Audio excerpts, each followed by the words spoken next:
God vra 2 keer vir Elia, wat maak jy hier? Daar kom 'n dag wat jy ook hierdie vraag moet beantwoord. Wat maak ek hier? Jy luister na Kort en Kragtig en ek is Fanie Meiburg. Kom ons word kragtig deur die woord.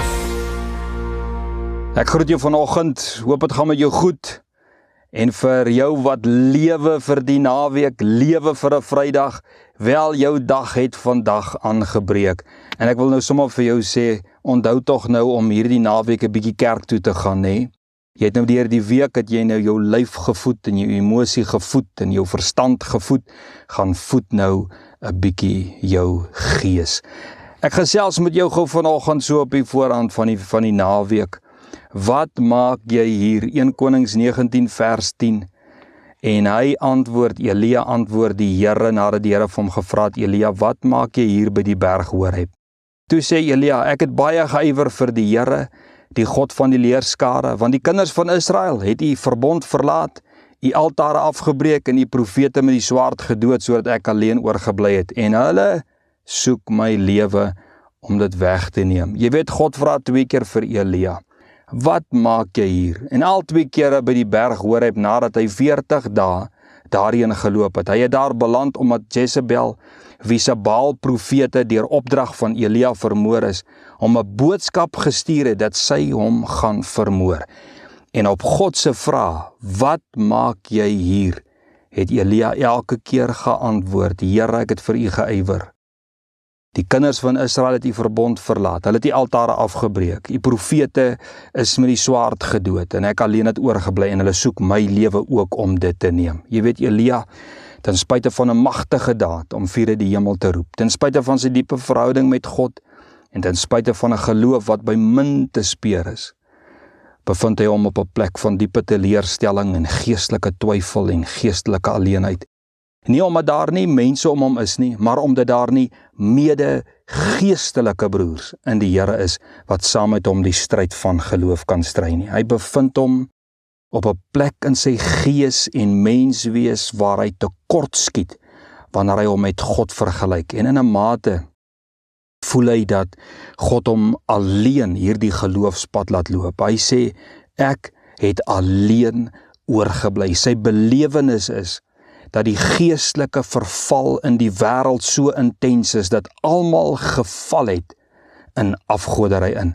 En nou is dit vir hom asof God se kameraadskap en God se geselskap net eenvoudig vir hom nie genoeg is vir sy menslike geloofstryd waarin hy is nie. Hy voel seker in 'n mate soos Jesus aan die kruis, toe Jesus uitgeroep het, my God, waarom het u my verlaat?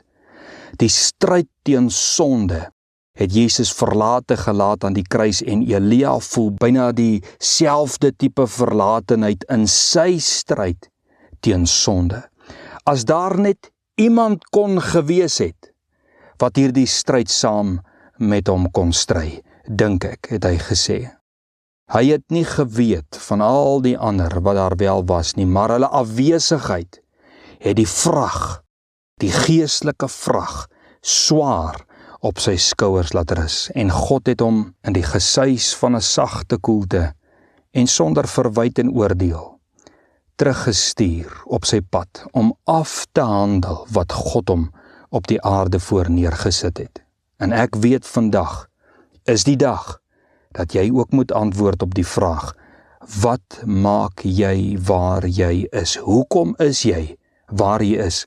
Hoekom is jy in die toestand waarin jy is? Hoekom is alles in die toestand waarin dit is wat aan jou gekoppel is? Jy weet, die verlore seun het tot hierdie vraag gekom, hoekom is ek waar ek is? Hoekom is ek nie in my Vader se huis nie? Hoekom moet ek varke kos vreet? Jona moes vra, hoekom is ek waar ek is in 'n boot? Hoekom is ek nie in Ninive nie? Elia moes antwoord, hoekom is ek waar ek is? 40 dae weg van my geestelike werksakker bevind homself op die berg Horeb. En daar kom 'n tyd wat jy moet ophou weghardloop, waarvoor jy weghardloop. Die verlore seun het weggehardloop. Hoekom? Want die sonde was aanlokliker as sy vader se huis. Jona het weggehardloop want die kruis wat God hom gegee het om te dra, was vir hom te swaar. En Elia het gehardloop want sy geloof het hom gefaal. Ek wil vir jou vanmôre sê die verlore seun in Jona en Elia was nie slegter as ons nie. Hulle verhale was net publiek gemaak. Joune is versteek in jou hart. Antwoord die vraag vandag, hoekom is ek hier? Hoekom is ek waar ek is? En draai die brieke vas, draai om en gaan doen waarvoor God jou op hierdie aarde laat bore het. Vir die verlore seun was dit om in sy vaderhuis te bly. Vir Jona was dit om sy roeping te volbring en vir Elia was dit om te volhard in sy geloof.